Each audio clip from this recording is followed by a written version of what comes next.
receive the report from the Auditor General and scrutinize it, and probably from that we'll get a way forward. On the other hand, a different House of Legislation is looking to undermine the same Auditor General. Do you trust that the Houses of Parliament will actually take seriously some of these issues raised by the Auditor General, and in particular the one about the Social Health Authority? Thank you very much. And let me go back for 1 minute to answer this headline. I pity CS Deborah Barasa in a very big way. She's been put in some swimming pool, in some whatever, with some, to just swim and fry alone.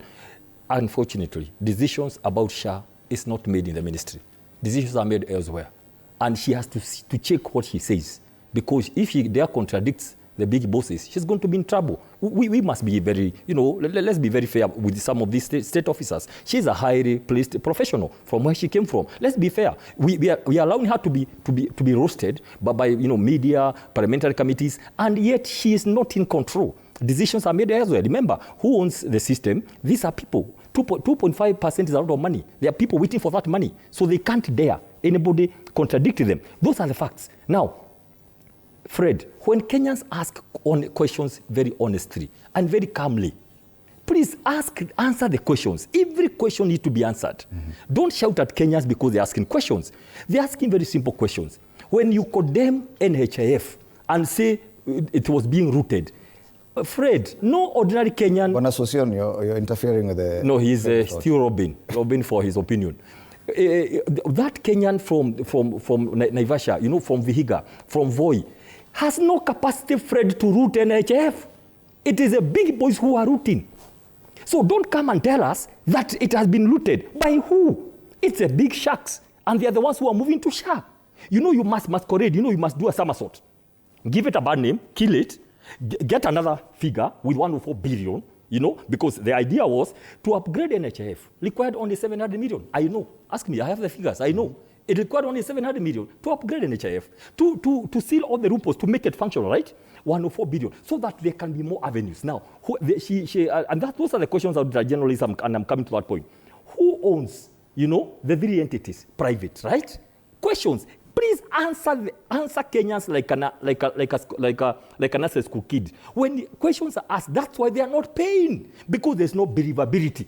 You see, if there's suspicion, and there are so many other like projects in the government, suspicion comes in. Now let me tell you this. So when Kenyans ask you questions, NHIF, you give it a bad name.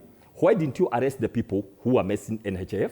You are talking about paid bills of that 3 billion. Can you give us the names of the companies behind? And why did government allow such corruption to happen?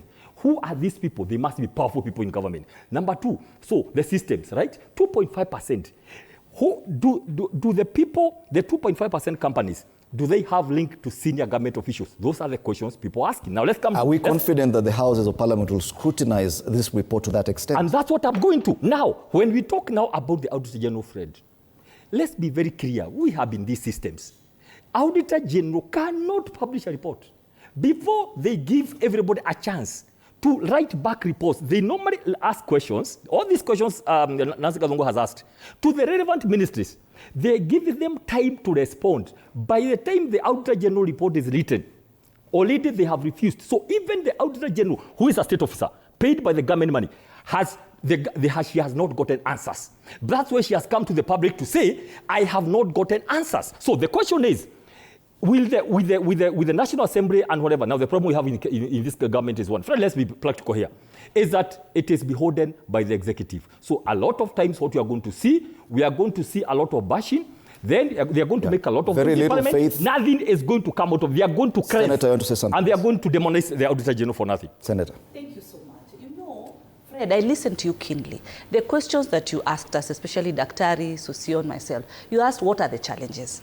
And that's what we've been trying to communicate. Because what is important is the common mwananchi waking up this